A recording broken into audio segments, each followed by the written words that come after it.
কেমন মুসলমান বড় কষ্ট হয়। আমার দেশের দাড়িওয়ালা টুপিওয়ালা বড় সাইকুল আদিক বলতেছে বাংলাদেশের কোন মূর্তি যদি কোন মন্দিরে হামলা হয় আমাদের রক্ত থাকতে তাদেরকে বিস্তার রাখবো না। আমি এই কথাটা শোনার পর কলিজার মধ্যে বড় আঘাত লাগছে। তুমি মন্দিরে আঘাত লাগলে তুমি তাদের অস্তিত্ব রাখবা না, অথচ তুমি যাদের জন্য ইসলাম পাইলা, যাদের কারণে ইসলাম পাইলা, যাদের কারণে তুমি কোরআন পড়া শিখলা, যাদের কারণে তুমি কাবা শরীফের ভালোবাসা শিখলা, যাদের কারণে তুমি ইসলামের বিধানবিদ শিখলা, সেই আজকে বাংলাদেশের অসংখ্য মাজারে আক্রমণ করে একবার তুমি মাজারের পক্ষে কথা বলো না। তুমি কেমন মুসলমান? তুমি মূর্তির পাহারা দাও। রাসূল আসছে, আগমন করেছে, আমার নবী পৃথিবীর মধ্যে মূর্তি ভাঙার জন্য আসছে, আর তুমি মৌলবী মূর্তি পাহারা দিতে চাও কারণ মন্ত্রী হওয়ার লোভে। তুমি মন্ত্রী মুসলমান শুনে নাও, এমপি হওয়ার লোভে, কিছু সংখ্যাগণদের মানুষের ভোটের ভার আশায় তুমি তার পাহারা দিতে চাও মন্দির, আর ওদিকে মাজারগুলো ভেঙে গুড়িয়ে দেয়, মাজারে আগুন দেয়, একবারও তোমার জবান দিয়ে বাইর হয় না। এতে কি আমাদের আর বুঝতে বাকি নাই তোমরা আসলে মানব রূপের ওই দানব? তোমাদের দ্বারা ইসলামের মঙ্গল হবে না, তোমাদের দ্বারা ইসলামের ক্ষতি হবে। জোরে জোরে চিল্লায় বলেন ঠিক কিনা? এ দুনিয়ার মুসলমান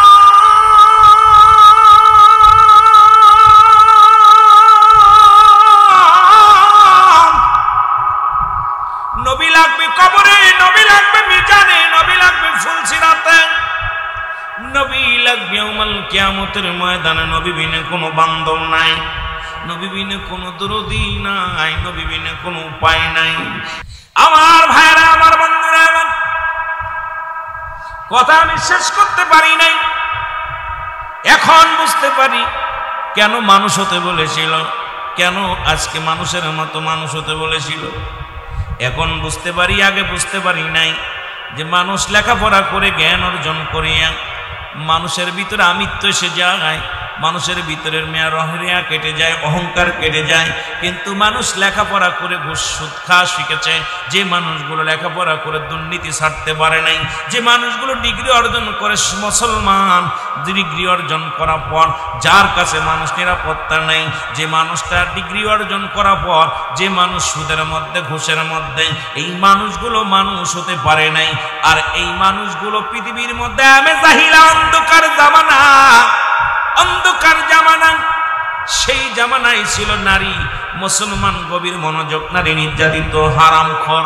ওই জামানায় ছিল সুদ ঘুষ ব্যভিচার অন্যায়।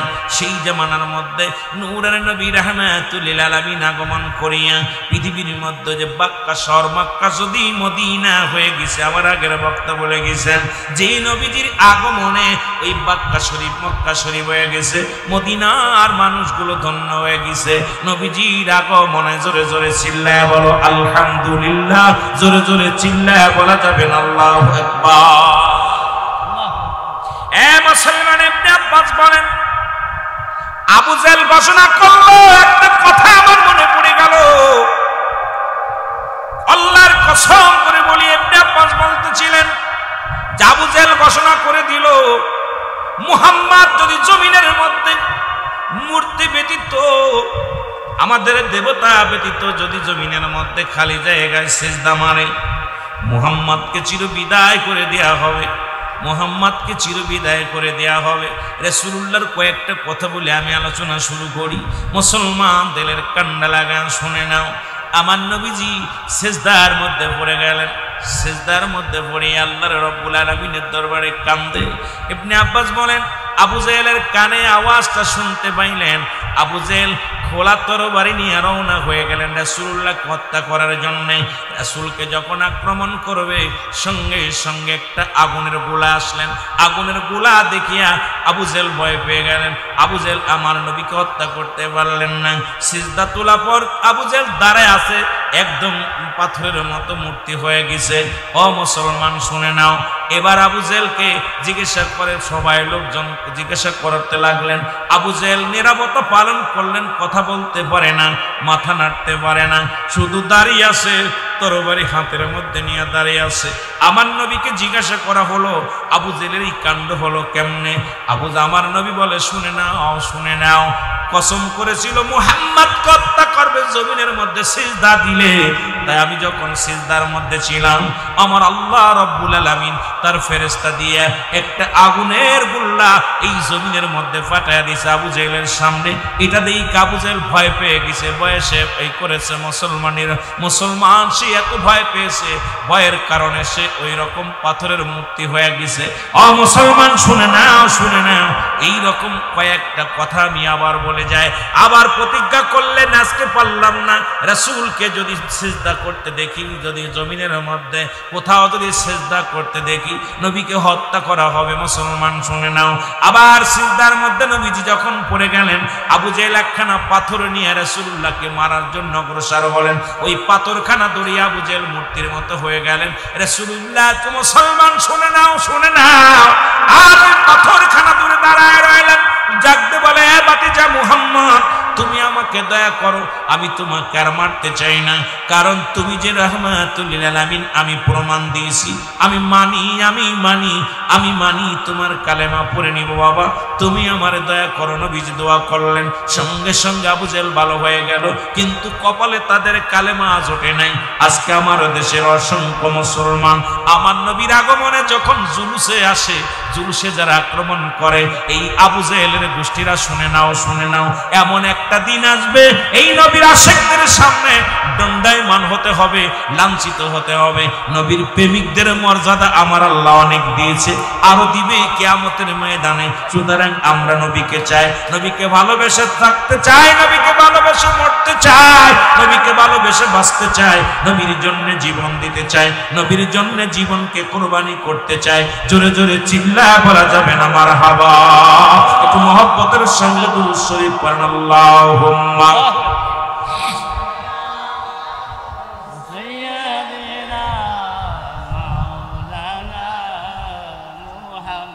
ওয়া আলা আলি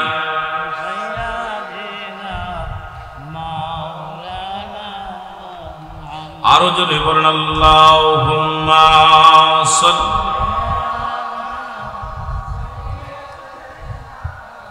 মাওলানা মুহাম্মাদ ওয়া আলা সাইয়্যিদিনা মাওলানা। এ মুসলমান, ঈদ মিলাদুন নবী সাল্লাল্লাহু আলাইহি ওয়াসাল্লাম আজকে যে পোস্টার করেছে, মুসলমান শুনে নাও, আজকের স্থান মিরপুর উত্তরপাড়া রেজবিয়া মার্কেট সংলগ্নে নবীনগর ব্রাহ্মণবাড়িয়া।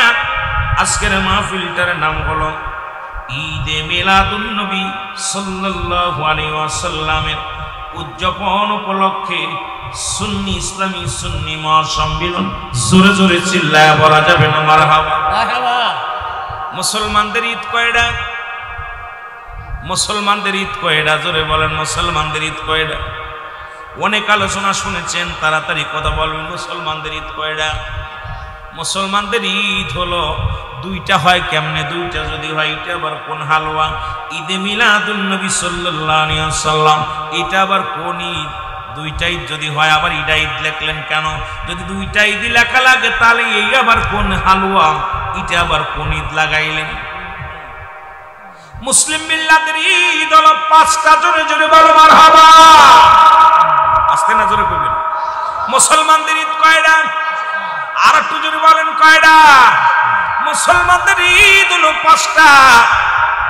এখন আমরা ঈদে মিলাদুন নবী মানি না, অনেক মানুষ মানে। আবার আমার দেশে দেখলাম সিরাতুন নবী পালন করতেছে, অত্যন্ত খুশি হয়েছে। বাবা, আমরা মিলাদুন নবী পালন করি, ওরা সিরাতুন নবী পালন। নবীর জিন্দেগি, আরে আমার নবীজি আগে আইছে, এইটা আগে পালন করো। নবীর 63 বছরের জিন্দেগি নিয়ে আর পাগল হয়ে গেছে। নবীর আখলাক, নবী চরিত্র। আমার নবীকে তো আল্লাহ এমনি বলেছে বায়ানাত, উত্তম ব্যবহার, উত্তম আখলাক, উত্তম চরিত্র, যা আমার নবীরে দিছে পৃথিবীর কোন মাখলুকাতকে দেয় নাই। যিনি নবীদের নবী, কুল কায়নাতের নবী, রাহমাতাল লিল আলামিন।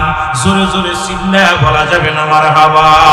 এর রাহমাতাল লিল আলামিন, আপনি উম্মতের জাবিন, গুনাহ গুনাহগারের অতি আপনজন আল্লাহর নবী নূরের নবী গো আপনি নবী আমার জীবনের জীবন বলেন আপনি নবী আমার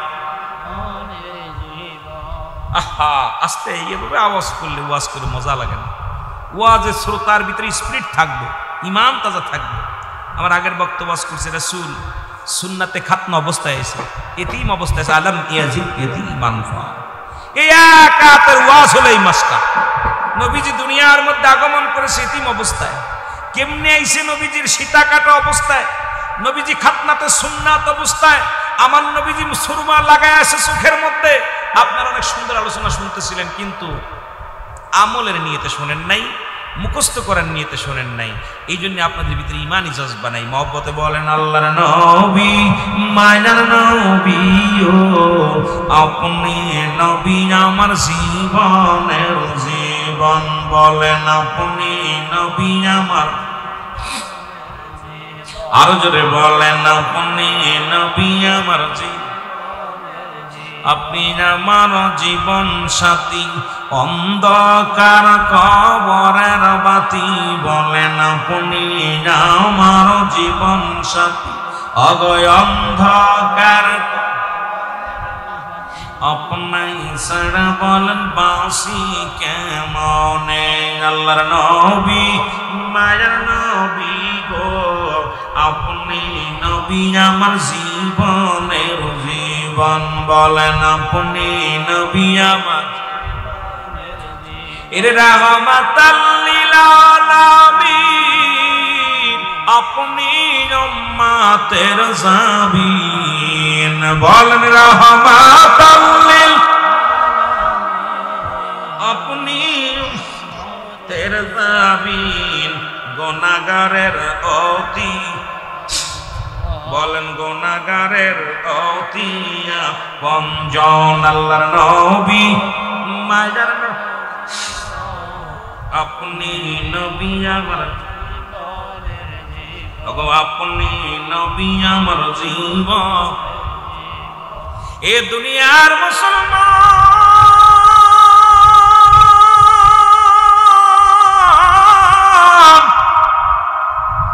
বলতেছিলাম মুসলিম মিল্লাতের ঈদ হলো 5টা পৃথিবীর মধ্যে নবীর মিলাদ মানার জন্য বেশি লাগবে না দলিল একখানা আমার সাথে পড়েন বিসমিল্লাহির রাহমানির রহিম কুল হুয়াল্লাহু আহাদ আল্লাহুস সামাদ লাম ইয়ালিদ ওয়া লাম ইউলাদ ওয়ালাম ইয়াকুল লাহু কুফুয়ান আহাদ জোরে জোরে চিল্লায়া বলা যাবে না মারহাবা এই নবীর মিলাদ মানার জন্য ঈদে মিলাদুন নবী মানার জন্য এই সূরাটাই যথেষ্ট গো মুসলমান আল্লাহ বলে হাবিব আপনি ওদের জানা দেন আমি আল্লাহ এক কয়জন জোরে বলেন কয় আল্লাহ বলে হাবিব আপনি ওদের জানায়া দেন আমি আল্লাহ এক আমি আল্লাহ এক এই পৃথিবীর মধ্যে আমি আল্লাহ এক এই এখানে দুইটা জিনিস পাবি একটা রহমত একটা গজব এটাই বাতিলে জাল আছে কিনা এগুলো কিনে এর মা বাবা এদের কিছু বেজাল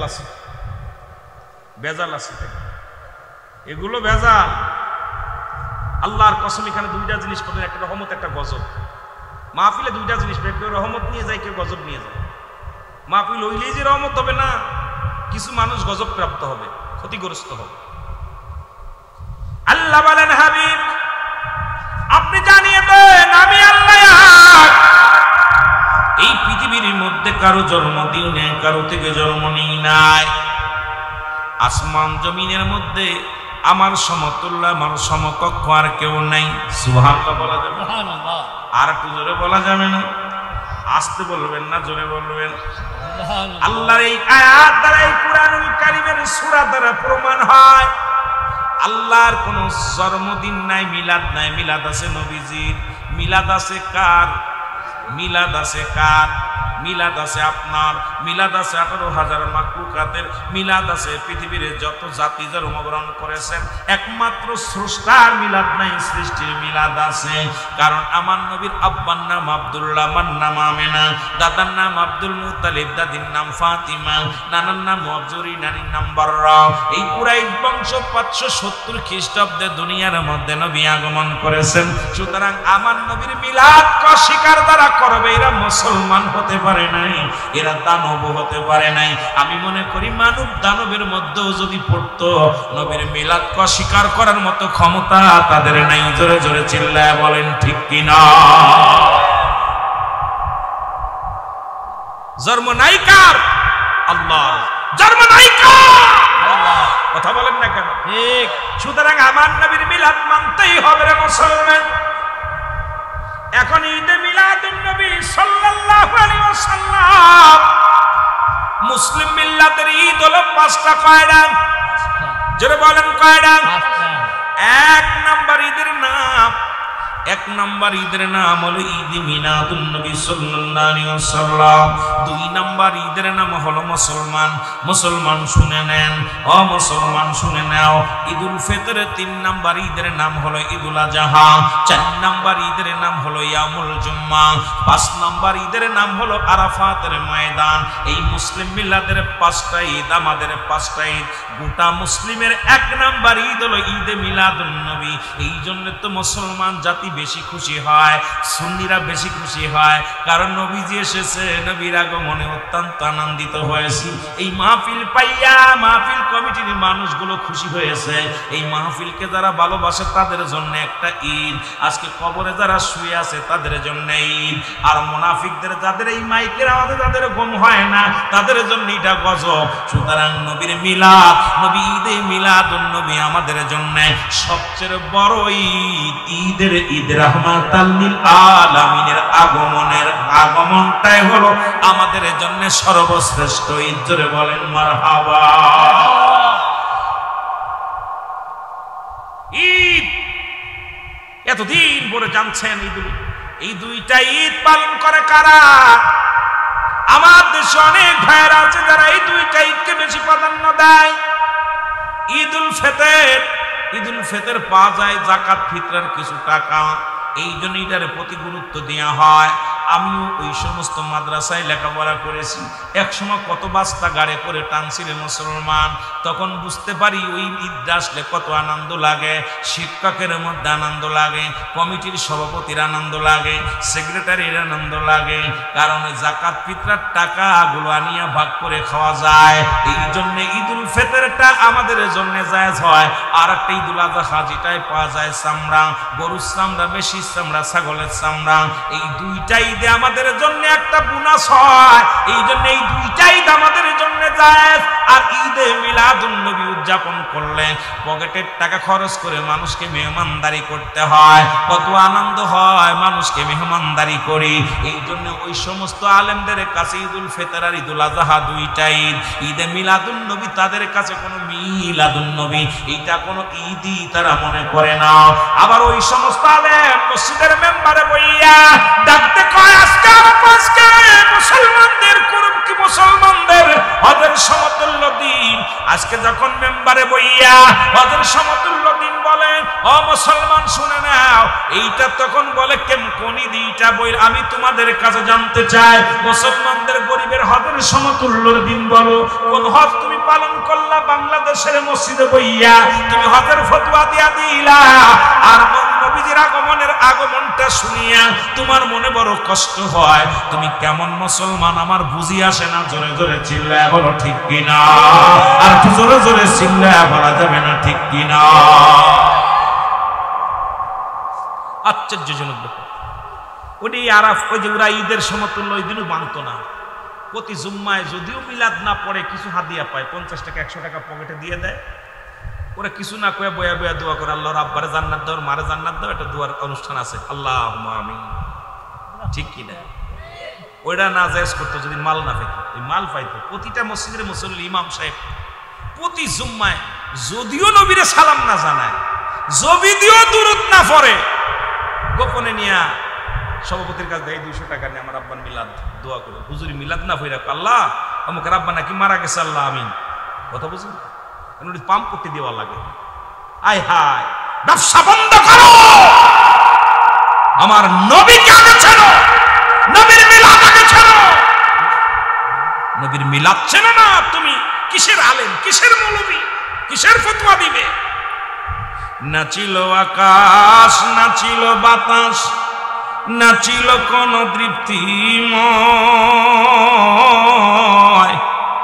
রাসূল তোমারই কারণে বিশালে ভুবনে আমার আল্লাহ জির পরিচয়। আল্লাহুম্মা সাল্লি আলা সাইয়্যিদিনা মাওলানা মুহাম্মদ ওয়া আলা আলি সাইয়্যিদিনা মাওলানা মুহাম্মদ। এ মুসলমান, গভীর মনোযোগ শুইনা না।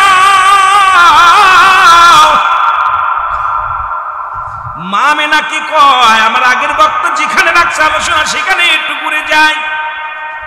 মা মেনা কয়, দুনিয়ার মানুষ শোনো, আমি শুনেছি পৃথিবীর মধ্যে যদি কোনো মায়ে, যদি কোনো মেয়ে, যদি কোনো মা গর্ভধারিণী হয়, তার ভিতরে কিছু আলামত পাওয়া যায়, যেমন বমি বমি ভাব হয়, খানা খাইতে পারে না, মাথার মধ্যে ঘোরে, পেটটা একটু বড় হয়ে যায়।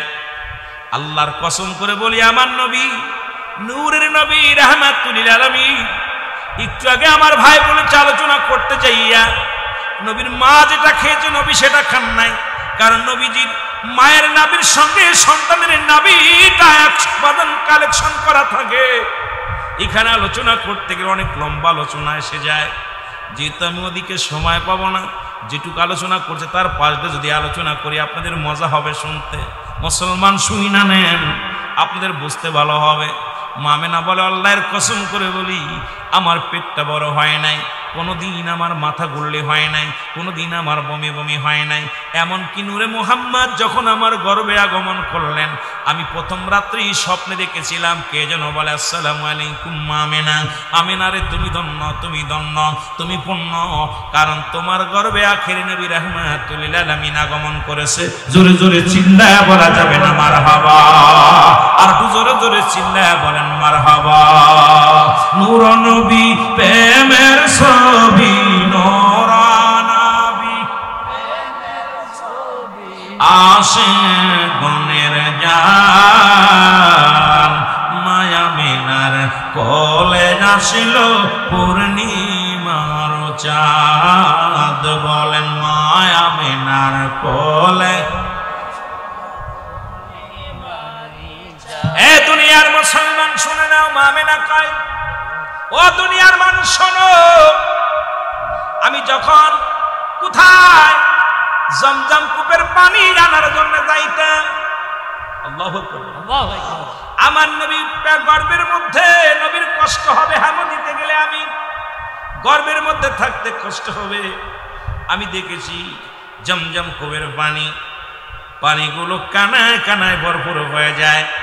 আমি যখন যাইতাম, মদিনার মেয়েরা বলতো, আমেনা রে আমেনা, মক্কার মানুষের মেয়েরা বলতো, আমেনা রে ও আমেনা, একটু ধৈর্য ধরো।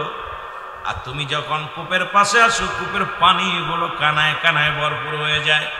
আবার যখন তুমি পানি নিয়ে চলে যাও, কূপের পানিগুলো নিচেই নেমে যায়, আমাদের অত্যন্ত কষ্ট হয়। মামেনা বলে, যেদিন থেকে আমার হুজুর আমার গর্ভে আগমন করেছে সংবাদ শুনেছিলাম, আল্লাহর কসম করে বলি, সেদিন থেকে আমি কূপের কাছে যখন পানি আনতে যাইতাম, ওই কূপের পানিগুলো কানায় কানায় আগমন পানিগুলো চলে আসতো। আর পানিগুলো নিয়ে এলাকার মানুষগুলো পানিগুলো নিতেন, এমনকি আমি নিতাম। পানি নিতে যাই আমার হামদিয়া লাগতো না, পুজো হওয়া লাগতো না। আমি টাট হইয়া, আমি সোজা হইয়া পানি উঠাইতাম। জোরে জোরে চিল্লায়া বলা যাবে না মারহাবা? আর একটু জোরে জোরে চিল্লায়া বলা যাবে না মারহাবা? এ দুনিয়ার মুসলমান, 1 মাস 2 মাস 3 মাস 4 মাস প্রতি মাসে খবর আসতো, প্রতি মাসে খবর আসতো, নবীজি আসবে, 10 মাস 10 দিন পূর্ণ হয়ে গেল। 10 মাস 10 দিন পূর্ণ হয়ে গেল। রাসূল দুনিয়ার মধ্যে আগমন করবেন। আমরা যেমনি আইছি এমনি আমার নবী আইছে। মনে করি আমাদের মতো বোকা যারা, তারা মনে করে নবী আমাদের মতো মানুষ, নবী আমাদের মতো আসে। নবী কয় আমার জিন্দেগিটা আমাকে দুনিয়ায় পাঠাইছে উম্মতের কল্যাণের জন্য। নবী কয় হায়াতি খায়রুল লাকুম, আমার হায়াতের জিন্দেগিটা আমার উম্মতের কল্যাণের জন্য আমি নবী দুনিয়ার মধ্যে আগমন করা, আমি নবীকে আল্লাহ দুনিয়ার মধ্যে প্রেরণ করা, এটা একমাত্র আমার উম্মতের কল্যাণের জন্য। জোরে জোরে চিল্লা বলা যাবে না সুবহানাল্লাহ? আর একটু জোরে জোরে চিল্লায় বলা যাবে না আল্লাহু আকবার? এ মুসলমান, শুনে নাও, শুনে নাও। শরীয়তের দৃষ্টিতে নবীজির মায়ের ঘরে নবী যেদিন দুনিয়ার মধ্যে আগমন করলেন, ওদিন ঘরের মধ্যে মাত্র 2 জন মহিলা ছিলেন। একজনের নাম হলো হযরতে সুফিয়া। সুফিয়া কয়, দুনিয়ার মানুষ শোনো, এই নূরে মুহাম্মদ যখন দুনিয়ার মধ্যে আগমন করলো, আমি তোমাদেরকে জানা দিই, আমার মন বলে আকাশের ওই তারকারাজিগুলো আমার ভাইয়ের ঘরের মধ্যে আগমন করেছে। আমি এত পুণ্যবতী, এত গুণবতী, এমন মানুষ আর নজরে, আমার নজরে এমন বালক আমি আর কোনদিন দেখি নাই। জোরে জোরে বলো মারহাবা। আর একটু জোরে জোরে চিল্লায় বলা যাবে না আল্লাহু আকবার? আমার ভাইরা, আমার বন্ধুরা, 2 জন ছিল শরীয়তে। একজনের নাম হলো সুফিয়া, আর একজনের নাম মা আমেনা। মারিফাতের দৃষ্টিতে গোপন পর্যায়ে ছিল, জান্নাত থেকে আগত। ও মুসলমান শুনে নাও, মা সিয়া, মা মরিয়া।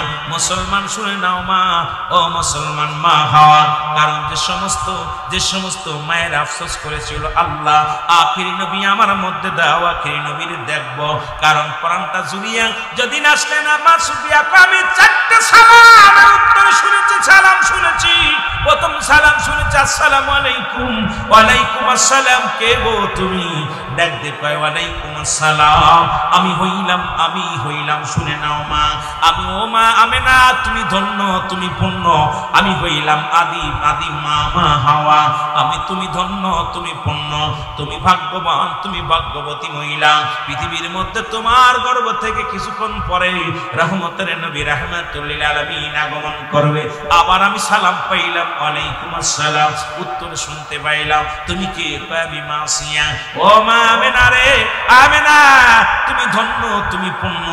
তোমার গর্ভে থেকে একটু পরে দুনিয়ার সর্বোচ্চ ব্যক্তিত্বের পৃথিবীর কায়নাতের রহমত রাহমাতুল লিল আলামিন দুনিয়ার মধ্যে আগমন করবে। মা সিয়াও বলতেছিলেন, মা মারিয়াম বলতেছিলেন, মুসলমান এই একই বাণী শুনতে পাইলেন। মা সুফিয়া কয়, আমি ঘরের মধ্যে গেলাম, কোনো মানুষ আমি দেখতে পাইলাম না, কিন্তু সালাম শুনেছি, আমি সালামের জবাবও শুনেছি, কিন্তু এই মানুষগুলোর সঙ্গে আমার সাক্ষাৎ হয় নাই। সুফিয়া কয়, যখন আমি দেখতে গেলাম, আল্লাহর কসম করে বলি রে, আমার নবীর পণ্যের মধ্যে কাপড় লাগানো। জোরে জোরে চিল্লায় বলা যাবে না মারহাবা? যে ওয়াজটা একটু আগে করতেছিল আমার বড় ভাই, হ্যাঁ মুসলমান শোনো, আমার আপনার নবী রাহমাতুল লিল আলামিনকে জান্নাত থেকে পোশাক আনিয়া পরাইয়া দিয়েছে। নবীর চোখের মধ্যে সুরমা লাগানো, নবীর খাতনা কাটা। মুসলমান শুনে নাও, খাতনাতে সুন্নাত নিও এবং নাভিটা কাটা। এই অবস্থায় পুত পবিত্র অবস্থায় দুনিয়ার মধ্যে আগমন করেছেন। মা সুফিয়া কয়, আমার নবী দুনিয়ার মধ্যে আগমন করিয়া উবর হইয়া ঘুরিয়া উবর হইয়া উনি একটা আওয়াজ আমি কানে শুনেছি। আওয়াজটা হলো, ইয়া রাব্বি হাবলি উম্মতি, ইয়া রাব্বি হাবলি উম্মতি। হায়রে আমার নবীর মায়ার দিন, উম্মতের সামনে আজি হইতেছে বিলীন। হায়রে আমার নবীর মায়ার দিন, বলো হায়রে আমার নবীর মায়ার দিন। উম্মতের সামনে আজি হইতেছে বিলীন। হায়রে আমার নবীর মায়ার দিন। আল্লাহুম্মা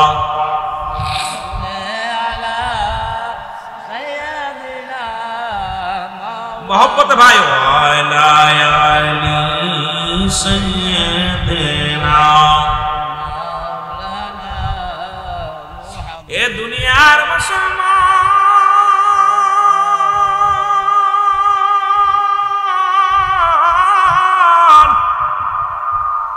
এই পৃথিবীর মধ্যে নূরের নবী নূরওয়ালা নূর রাহমাতুল লিল আলামিন দুনিয়ার মধ্যে আগমন করলেন। ও আমার ভাইরা, আমার বন্ধুরা, আমার কুল কায়নাত ধন্য, আসমান জমিন ধন্য, সব কিছু ধন্য হয়ে গেল। কিন্তু আমরা কেন বেজার? কেন বেজার? এর একটা প্রমাণ দিয়ে যায় মুসলমান কুল কায়নাত কেমন খুশি। রাসূল আকরাম সাল্লাল্লাহু আলাইহি ওয়াসাল্লাম যখন দুনিয়ার মধ্যে আগমন করলেন, আব্দুল মুত্তালিব প্রতিদিনই কাবা ঘরের দরজায় দেয় কান্তর বলতো, আল্লাহ কাবার মালিক রে, ও কাবার মালিক, আমার কলিজার টুকরা আব্দুল্লাহ দুনিয়ার মধ্যে জিন্দা নাই। আমার আব্দুল্লাহর বিবি আমেনার গর্ভে দুনিয়ার মধ্যে একটা সন্তান আসবে, তারে তুমি সহি সালামতে সুন্দরভাবে আসার তৌফিক দান করে দিও। প্রতিদিন দোয়া করতেন কাবার ক্লাব পেলামার মুসলমান, ওই কাবার দরজা দইরা, কাবা শরীফ দইরা প্রতিনিয়ত দোয়া করতেন। হঠাৎ দেখে তাকায়া কাবার মধ্যে 360টা মূর্তি, যে ওয়াজটা একটু আগে শুনলেন, মূর্তির ওয়াজ পর্যন্ত শুনেছেন, এই মূর্তিগুলোর মাথা পর্যন্ত বেঁকা হয়ে গেছে। আব্দুল মুত্তালিব মূর্তি, মূর্তি শুনে নাও, প্রতিদিন দেখি তোমরা দাঁড়ায় থাক, একদিনও দেখি নাই তোমাদের মাথা নত হতে। আজকে কেন তোমাদের মাথা নত হলো জানতে চায়। আব্দুল মুত্তালিবের জবাব, রাসূলের জবাব দেয়, মূর্তি শুনে নাও। মূর্তি ডাক দেখে, আব্দুল মুত্তালিব তুমি জানো না, আমাকে বিতাড়িত করার জন্যে, আমাকে এই কাবা শরীফ থেকে সরানোর জন্যে এই দুনিয়ার মধ্যে আখির নবী, নবীদের নবী রাহমাতুল লিল আলামিন আগমন করেছে। আর আমার দেশের আলেমরা এখন মূর্তি, আমি বলতেছি না ভেঙ্গে না ভেঙ্গে দাও, আমি কথা জবান দিয়ে বলবো না। আমার দেশের অনেক টুপিওয়ালা দাড়িওয়ালা দেখলাম, ওই মুসলমান মূর্তি পাহারা দিচ্ছে লাঠি নিয়ে, আর মন্দিরে যাই, মন্দিরে যা পাহারা দেয়, আর মাজার আলা যিনি ইসলাম আনলো বাংলাদেশে, সেই সমস্ত মাজার গুলো ভেঙ্গে গুড়িয়ে দেয়। আরে কেমন মুসলমান, বড় কষ্ট হয়। আমার দেশের দাড়িওয়ালা টুপিওয়ালা বড় সাইকুলা বলতেছে, বাংলাদেশের কোন মূর্তি যদি কোন মন্দিরে হামলা হয়, আমাদের রক্ত থাকতে তাদেরকে বিস্তার রাখবো না। আমি এই কথাটা শোনার পর কলিজার মধ্যে বড় আঘাত লাগছে। তুমি মন্দিরে আঘাত লাগলে তুমি তাদের অস্তিত্ব রাখবা না, অথচ তুমি যাদের জন্য ইসলাম পাইলা, যাদের কারণে ইসলাম পাইলা, যাদের কারণে তুমি কোরআন পড়া শিখলা, যাদের কারণে তুমি কাবা শরীফের ভালোবাসা শিখলা, যাদের কারণে তুমি ইসলামের বিধান শিখলা, সেই আজকে বাংলাদেশের অসংখ্য মাজারে আক্রমণ করে, একবার তুমি মাজারের পক্ষে কথা বলো না।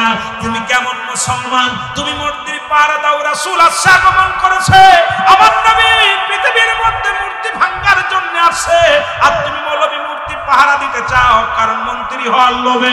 তুমি মন্ত্রী মুসলমান, শুনে নাও, এমপি হওয়ার লোভে, কিছু সংখ্যাগণদের মানুষের ভোটের ভার আসায় তুমি তার পাহারা দিতে চাও মন্দির, আর ওদিকে মাজার গুলো ভেঙে গুড়িয়ে দেয়, মাজারে আগুন দেয়, একবারও তোমার জবান দিয়ে বাইর হয় না।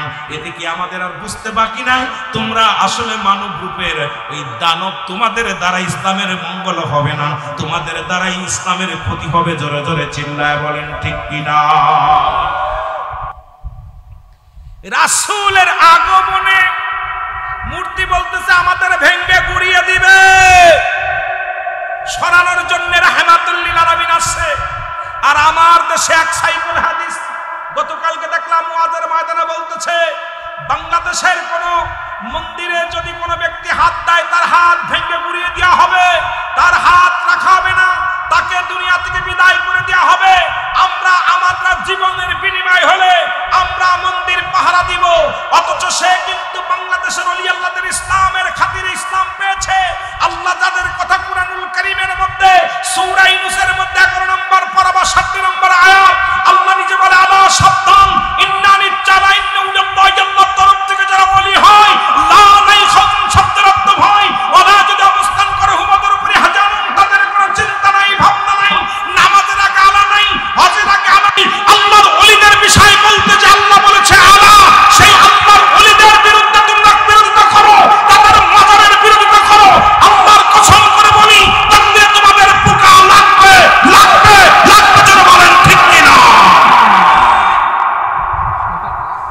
ভালো করে জেনে নেন, মাজার ভাঙতেছেন কিন্তু অলিরে তো আর ভাঙতে পারেন না। মাজার ভেঙ্গে দিতেছেন, যেখানে শুয়ে আছে ওই খবরটা তো ভাঙতে পারেন নাই। দেখেছেন আপনাদের এই যে কোথায়, আপনাদের এই যে চাঁদপুরের জমিনে আমি দেখেছি আপনার 1 বছর কয়েকদিন পরে এক আল্লাহর ওলি ওনার মাজারের ভিতরে শুয়ে আছে। আমার বাবারা গভীর মনোযোগ, আমি আশ্চর্য হয়ে গেছি। এই মাজারের মধ্যে শুয়ে আছে, দেখলাম যে এতদিন শুয়ে আছে তার একটা করতে পারে নাই, কি করতে পারে নাই মাজারের মধ্যে আপনার ওই কি করে নাই। এই যে দেখেন 1 বছর কতদিন শুয়ে আছে, একটু কাফনের কাপড় বসে নাই। এই মাজারটা ভেঙে দিছে কিছুদিন আগে, দুশ্মনেরা ভেঙে দিয়ে যখন ওই ভেকু দিয়া কবরটা এইরকম উড়াইছে, দেখে তাজা রক্ত গায়ের মধ্যে, যে কয় জায়গা লাগছে সে কয় জায়গা রক্ত। আমি আশ্চর্য হয়ে গেছি। ভারতের মধ্যে কয়েকটা মাজার দেখলাম ভেঙে দিছে, সেই মাজারের মধ্যে আল্লাহর ওলি এখনো জিন্দা আছে। জোরে বলেন মারহাবা। আপনারা বলতেছেন যে মাজারে অনৈতিক কাজ হয়। দাদু ভাই, অসংখ্য মাদ্রাসায় অনৈতিক কাজ হয়। জোরে বলেন ঠিক কিনা? আমরা ভণ্ডদের বিরোধিতা করি, ভণ্ডদের পক্ষে না।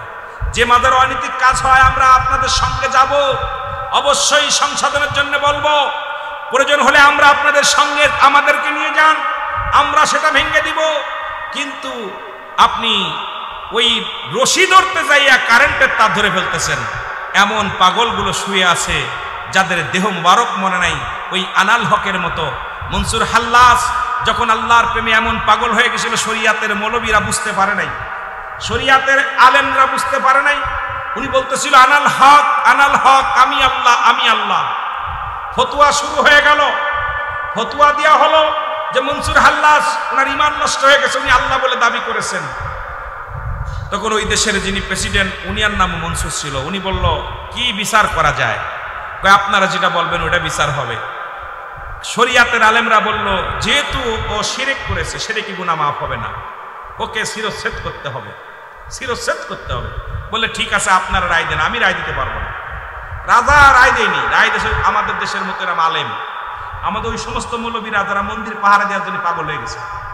আহারে, মন্দির পাহারা দেওয়ার জন্য যারা পাগল হয়ে গেছে এই দেশে, এরা কি করলো? এরা দেখলাম আপনার ওই মনসুর হাল্লাসকে জবাই করলো। জবাই করে যখন দিছে, জবানের মধ্যে তাজা কাটা রক্ত, জবানের মধ্যে বাইর হয়ে গেছে লা ইলাহা ইল্লাল্লাহু মুহাম্মাদুর রাসূলুল্লাহ সাল্লাল্লাহু আলাইহি ওয়াসাল্লাম। এই দেশে অসংখ্য আল্লাহর ওলিরা শরিয়াতে দেখছেন, হয়তো তার মুরিদ, ওই মুরিদের হয়তো টুরুটি দেখছেন, কিন্তু আল্লাহর মাহবুব বান্দারা শুয়ে আছে। আজকে শাহপরান যা করেছে আপনার 14 গোষ্ঠী তা করতে পারে না। আপনার মতো আমার মতো 14 লক্ষ লক্ষ আলেম যে ইসলামের যে উপকার যেটা করতে পারে নাই, শাহপরান সেটা করেছে, শাহজালাল সেটা করেছে। সুতরাং তাদের মাজার আক্রমণ, এটা আমি মনে করি এটা সবচেয়ে নিকৃষ্ট কাজ। যেখানে আজকে বাংলাদেশের মানুষ শুনে নাও, এই বাংলাদেশে গরু জবাই করা নিষিদ্ধ ছিল, এই বাংলাদেশে আজান নিষিদ্ধ ছিল। শাহজালাল ইয়ামানি যখন এই জমিনের মধ্যে আসছে, আজানের প্রথম চালু করেছে। এই শাহজালাল ইয়ামানি যখন এই জমিনের মধ্যে আগমন করেছে, তখনই মুসলমান, আপনারা শুনলে খুশি হবেন, আপনারা যে বুরহানুদ্দিন তার একটা কলিজার টুকরা সন্তান দুনিয়ার মধ্যে আগমন করলো। আর সুন্নাতে রাসূল, কারণ উনি তো আলেম মানুষ, সুন্নাতে রাসূল ওনার সন্তানের জন্য একটা গরু কুরবানি করলেন, এটা আকিকা করার জন্য।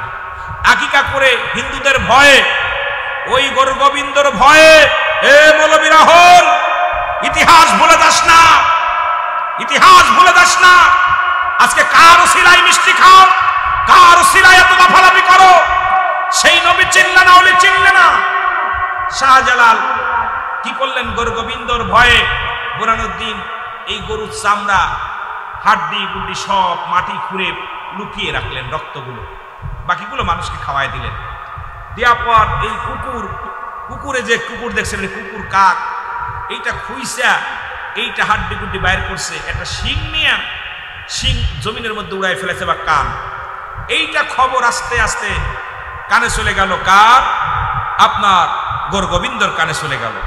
গরু গোবিন্দ যখন কানে গেল যে আমাদের মাকে জবাই করছে, গরু ওদের মা দেবতাকে জবাই করছে, কে করছে খবর নাও। খবর নিতে নিতে শোনা গেল যে বুরহানুদ্দিন, রাজা বুরহানুদ্দিন গরু জবাই করছে। কি জবাই করছে? আল্লাহর ওলি, আল্লাহর মাহবুব বান্দা, আশিক রাসূল, সুন্নাতে রাসূল, আমার নবীর প্রেমে দেওয়ানা হয়ে আজকে তোমাদের একটু কি চোখে পানি আসে না, হাসি আসে? এই বেঈমান শোনো, বুরহানুদ্দিনের কলিজার টুকরা সন্তানকে কোল থেকে টান দিয়ে কেড়ে নিয়ে হাজার জনতার সামনে পায়ের নিচে ফেলে তাকে ছুরি দিয়ে জবাই করা হলো। আহা, কোথায় রে মুসলমান? কোথায় মুসলমান? তোরা আজকে মন্দির পাহারা দিতে বলিস, আর তোদেরকে জবাই করেছিল ওই দিন। যদি ওদিন উনি কি করেছিল, চালু করেছিল প্রথম গরু কোরবানি। আজকে যদি ওদের রাজত্ব থাকতো, কুরবানি হতো না, আজকে কুরবানি হতো না। গরু কুরবানি জবাই তো দূরের কথা, ওই গরু কুরবানির হাতে করার কারণে তোদের গলায় ফাঁসি পড়তো, তোদের গলায় রশি পড়তো। আজকে তোরা সেই ওলি আল্লাহদের বিরোধিতা করিস, দুশ্মনী করিস। আমি মনে করি তোমরা দুশ্মনে রাসূল, তোমরা দুশ্মনে রাসূল, তোমরা দুশ্মনে আউলিয়া, দুশ্মনে ওলি আল্লাহ। জোরে বলেন ঠিক কিনা? আরো জোরে বলেন ঠিক কিনা? আপনারা কষ্ট পাচ্ছেন? কষ্ট পাচ্ছেন? হয়তো আমি বলতেছি আমার জন্য অনেক শত্রু দাঁড়িয়ে আছে। রুহুল আমিন বলতেছে কি আমি ওলি আল্লাহদের পক্ষে কথা বলে যাব, কারণ আমি ইসলাম চিনেছি ওলি আল্লাহদের কাছ থেকে। আমি গুনাহগার, ইসলাম চিনেছি ওলি আল্লাহদের কাছ থেকে। কারণ বাংলাদেশে কোনো নবী আসেন নাই, বাংলাদেশে কোনো সাহাবী আসেন নাই, বাংলাদেশে আসছেন অসংখ্য আল্লাহর ওলি। একটা দেশ হলো সোনার মদিনা, একটা দেশ হলো সোনার বাংলা। এক দেশে আগমন করেছে অসংখ্য নবী, এক দেশে আগমন করেছে অসংখ্য আল্লাহর ওলি। সেই ওলিদের খাতিরে আজকে ইসলাম পেয়েছি। যদিও আমি ওলিদেরকে, ওই ইসলাম মানতে হলে ওলিদেরকে সম্মান করি, কিন্তু তাদের বিরোধিতা করে তাদের বিপক্ষে কথা বলার হিকমত, কথা বলার হেডাম আমাকে দেয়া হয় নাই। আমার জীবন থাকতে ওলি আল্লাহদের বিরোধিতা করা আমার দ্বারাই সম্ভব না, আপনার দ্বারাও সম্ভব না। কারণ ইতিহাস পড়ে দেখেন ইসলাম আনছে কারা, ইতিহাস পড়ে দেখেন ইসলাম আনছে কারা। আমার মতো মৌলবী আনছে নাকি আল্লাহর ওলিরা আনছে? বাংলাদেশ ইসলাম কারা আনছে? একটু দয়া করে ইতিহাস খোঁজেন, ইতিহাস খোঁজেন, খুঁজলেই দেখবেন ইসলাম কারা আনছে। ওই 360 জন আউলিয়া, শাহজালাল, শাহপরান, এই যে আপনাদের রেজবিয়া দরবার, কাদরিয়া দরবার, এই অসংখ্য আল্লাহর ওলিরা এই বাংলাদেশ ইসলাম আনছে। তাদের সঙ্গে দুশ্মনী করবি, আল্লাহর গজবের মধ্যে পড়ে যাবি, এর মধ্যে কোনো সন্দেহ নাই। কি ভাবলো কিচ্ছু যায় আসে না। এই জন্য আমার আল্লাহ রাসূল ঘোষণা করেন, মেরকাত সূরা মেরকাতের 10ম খণ্ড 722 নম্বর পৃষ্ঠা, তাফসীরুল বায়ান 5ম খণ্ড 524 নম্বর পৃষ্ঠা। রাসূল বলে, আলা সাবধান, ইন্না নিচালা ইন্না উলিল্লাহি, আল্লাহর তরফ থেকে যারা ওলি হয় তারা মওত, তাদের মৃত্যু নাই। সুতরাং আল্লাহর ওলিরা মরে না। অসংখ্য জায়গা প্রমাণ আপনাদের এই যে কোথায় কুমিল্লার জমিনে আশ্চর্য হয়ে গেছি। কুমিল্লার জমিনে বিশ্ব রোড করতে যায় একজন আল্লাহর ওলি, উনি ঘুমায় আসেন 30 বছর, ঘুমায় আসেন 30টা বছর। আপনাদের ওয়াজ বেশি দূরে যাওয়া লাগবে না, আপনাদের ওয়াজটাই করে যাই। এই মাজারটা যখন ভাঙলেন, যখন মাটি দেওয়ার জন্য, আপনার রাস্তা বাড়ানোর জন্য যখনই খুললেন, দেখে তাজা রক্ত বাইর হয়ে গেছে জমিনের মধ্যে। সেই ওলির কবরটাও জিন্দা। অসংখ্য কেরামতি আপনাদের এলাকায় আছে, আল্লাহর ওলিদের কাছে আসে ইলহাম, নবীদের কাছে আসে ওহী। সুতরাং আমরা যারা নবী প্রেমিক তারাই হলো ওলি প্রেমিক, আমরা যারা নবী প্রেমিক এরাই হলো নবী প্রেমিক। জোরে বলেন ঠিক কিনা? দেখবেন যারা ওলি প্রেমিক হতে পারে নাই তারা নবী প্রেমিক হতে পারে নাই। বিশ্বাস করেন? কথা কন না কেন? বিশ্বাস করেন? ওলিগণ ইতিহাস পড়ে মোরা জানলাম ওলিগণ এনেছে ইসলাম। বলেন ওলিগণ এনেছে ইসলাম। ঠিক কিনা? ঠিক কিনা? আমার ভাইরা, আমার বন্ধুরা, আমার খাজা মাইনুদ্দিন চিশতি কেমন ইসলাম প্রচার করলো, খাজা আজমিরি কেমন ইসলাম প্রচার করলো। খাজা মুসলমান, গভীর মনোযোগ, পৃথিবীর মধ্যে আল্লাহর ওলিরা কেমন ইসলাম প্রচার করলো শুনে নেন বাবা। একটু কথা বলি। খাজা মাইনুদ্দিন চিশতি উনি একবার বাড়ি থেকে বাইর হলেন ইসলামের দাওয়াত দেওয়ার জন্যে। ইসলামের দাওয়াত দেওয়ার জন্য উনি বাড়ি থেকে বাইর হলেন। ওনার ছেলেদেরকে নিয়ে, ওনার সফর সঙ্গীদের নিয়ে যাইতে যাইতে আনা সাগর বা একটা নদীর কিনারায়, একটা দিঘির কিনারায় বসলেন। রাত হয়ে গেল, তাবু টানাইলেন। তাবু টানাই আল্লাহর ওলিরা আল্লাহর সঙ্গে কেমন প্রেম করতেন, কারণ সলাত সলাত সলাত আল্লাহর ওলিরা নামাজের জন্য পাগল ছিলেন। কারণ শরীয়তের বিধান কোনোদিন আল্লাহর ওলিরা অমান্য করে না, ভাঙ্গে না। আমার বাবারা শুনে নেন, গভীর মনোযোগ। এবার নামাজের জন্য যখন উজু করতে যাইয়া পানির সন্ধানে ঘুরতে লাগলেন, জানা সাগরের মধ্যে যাইয়া সব মুসল্লিরা উজু করতে লাগলেন। হিন্দুরা কি করলেন, পানা সাগরের চারিপাশে মূর্তি বানাইয়া, বড় বড় মূর্তি বানাইয়া উন্ডা ওখানে গোসল করতেন, পুণ্য পুণ্য পুকুর মনে করতেন, পবিত্র পুকুর মনে করতেন। হিন্দুরা ওখানে গোসল করতেন পুণ্যবতী হওয়ার জন্যে। পাপ করা পাপ করা পর ওই পুকুরে যিনি গোসল করতেন তিনি পবিত্র হয়ে যেতেন, তাদের ধারণা। আর ওই পুকুরের চারিপাশে বড় বড় মূর্তি বানানো ছিল। এই মূর্তির পায়ের মধ্যে লুটায়া লুটায়া তারা কি চাইতো, সাহায্য চাইতো, আল্লাহর সাহায্য ব্যতীত। মুসলমান শুনে নাও, ভালো করে জেনে নাও। এবার আল্লাহর ওলি আসিয়া ওখানে দেখতে লাগলেন যে শত শত মূর্তি বানানো, আর এই সাগরের মধ্যে যুবতী মেয়েরা যুবক ছেলেরা গোসল করে, তারা পূর্ণ হয়ে যায়। জিজ্ঞাসা করা হলো, তোমরা এই কাজ করো কেন? আমরা পাপ করেছি, জিনা ব্যভিচার করেছি। এই জিনা থেকে মুক্তি পাওয়ার জন্য, পাপ থেকে মুক্তি পাওয়ার জন্য এই আনা সাগরের পানি দিয়া গোসল করলে আমরা পবিত্র হয়ে যাই, আমরা পুত পবিত্র হয়ে যাই। আল্লাহর ওলি মুসলমান শুনে নাও, শুনে নাও, শুনে নাও।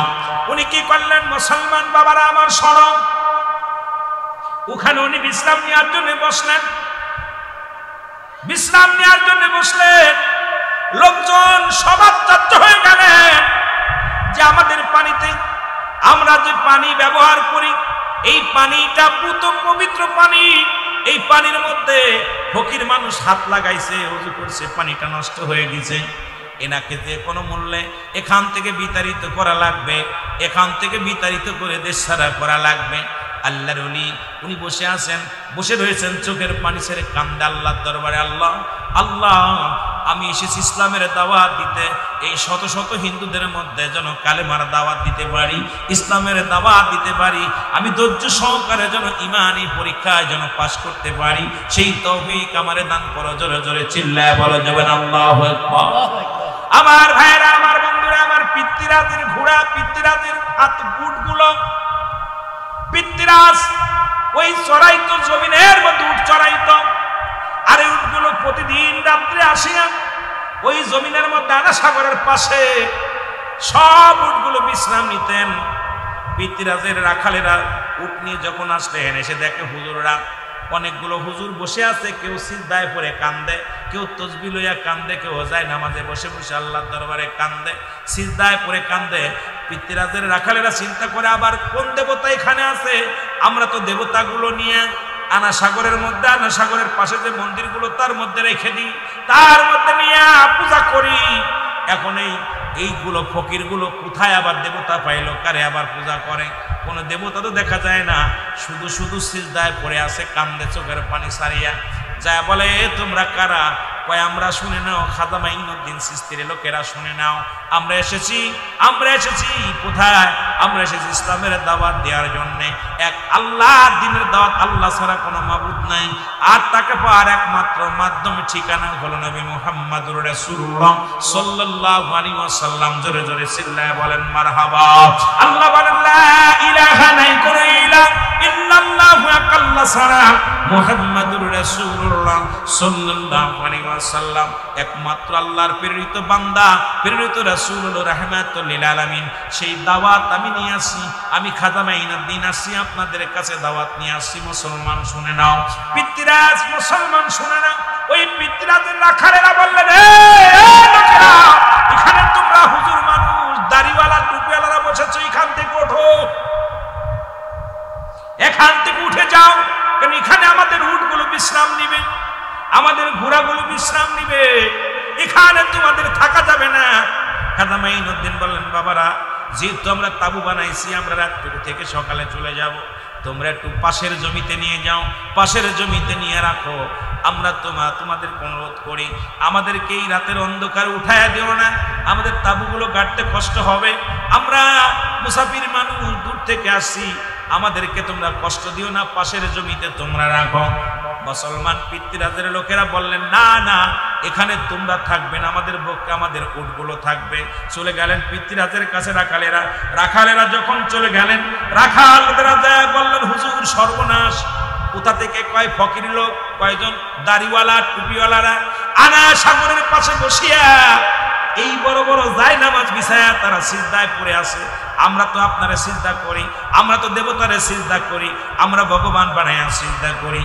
আর ওই দেখলাম মুসাফিরগুলো দাড়িওয়ালা টুপিওয়ালারা, এই দুনিয়ার মধ্যে তাদের সামনে কোনো দেবতা নাই, তাদের সামনে কোনো ভগবান নাই। তারা মিশা মিশা সিজদার মধ্যে পড়ে কান্দে, তারা মিশা মিশা তরবার হাত উঠায় উঠায় কান্দে।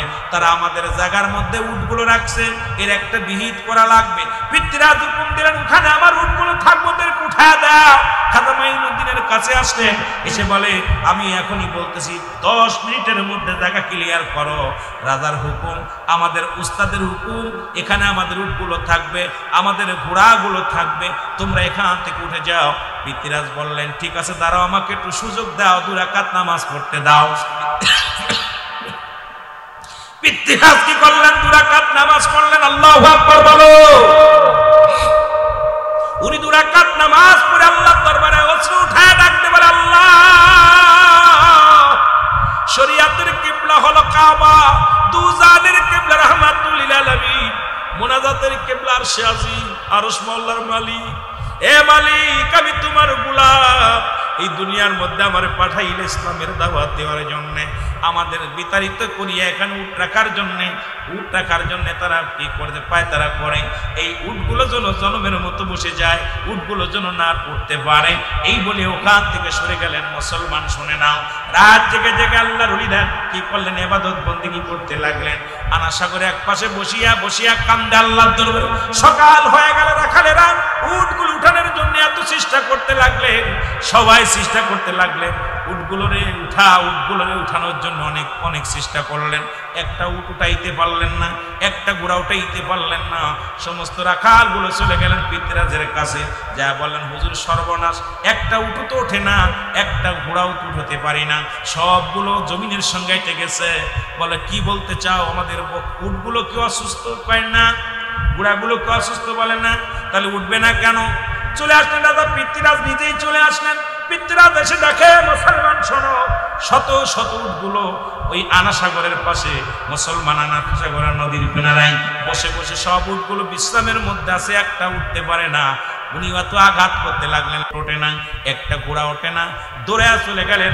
এইবার বলতেছে, ওই মুন্সির ধরো, যে মুন্সি যাকে উঠাইয়া দিছিলাম, ওই মুন্সি দেখেছিলাম আরশের দিকে তাকাইয়া উপরের দিকে হাত উঠায় দোয়া করেছিল, ওনারা চলে যাও। সঙ্গে সঙ্গে চলে গেলেন খাজা মাইনুদ্দিনের কাছে।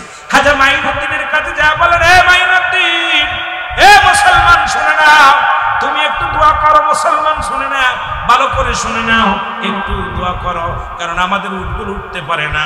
যখন উনি আবার হাত উঠায় দোয়া করলেন, আর সঙ্গে সঙ্গে উটগুলো উঠে গেলেন। সঙ্গে সঙ্গে ওখান থেকে অসংখ্য হিন্দুরা কালেমার মালা পড়ে মুসলমান হয়ে গেছে। জোরে জোরে চিল্লায় বলেন সুবহানাল্লাহ।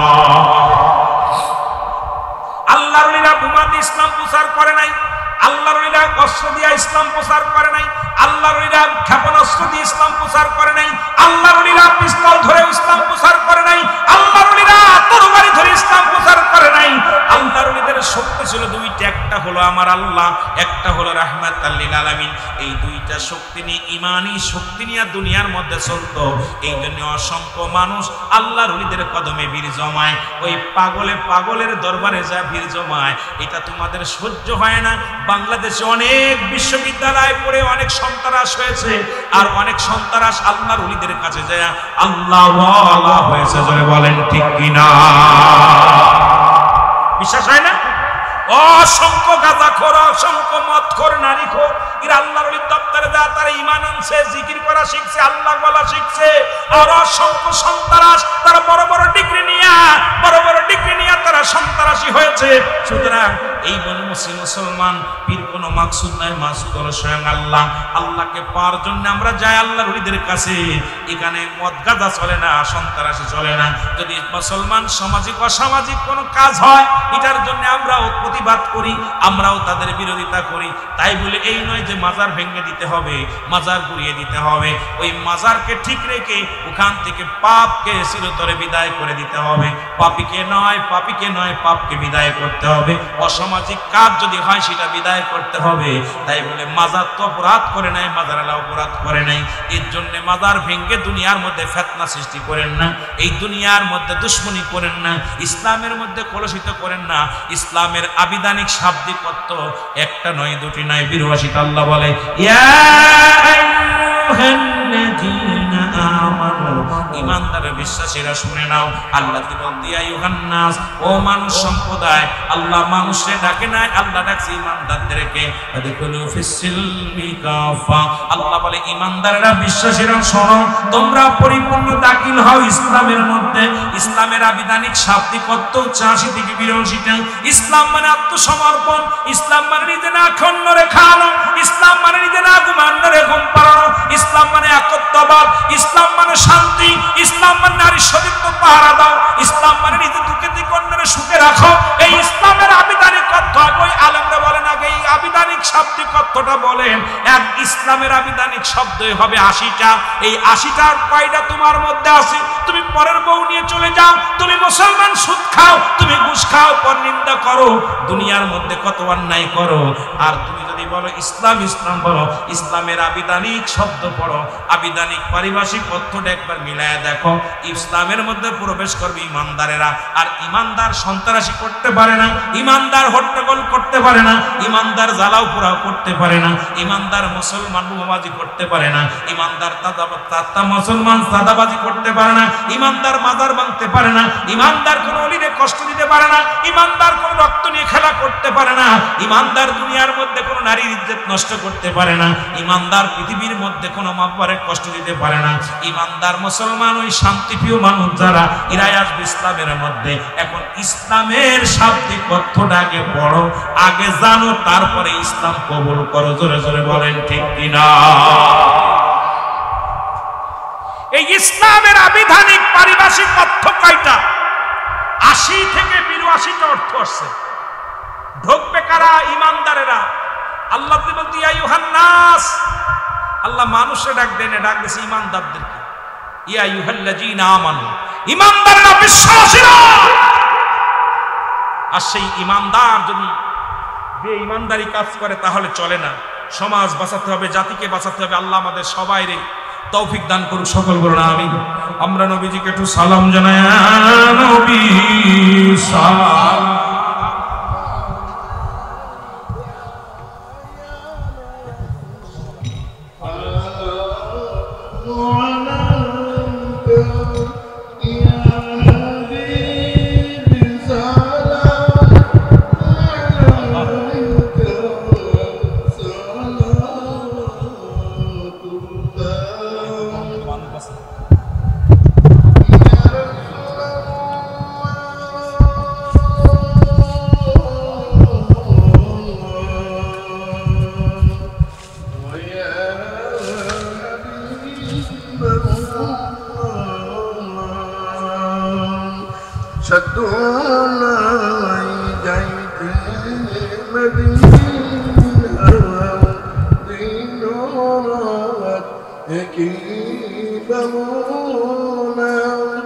دجنا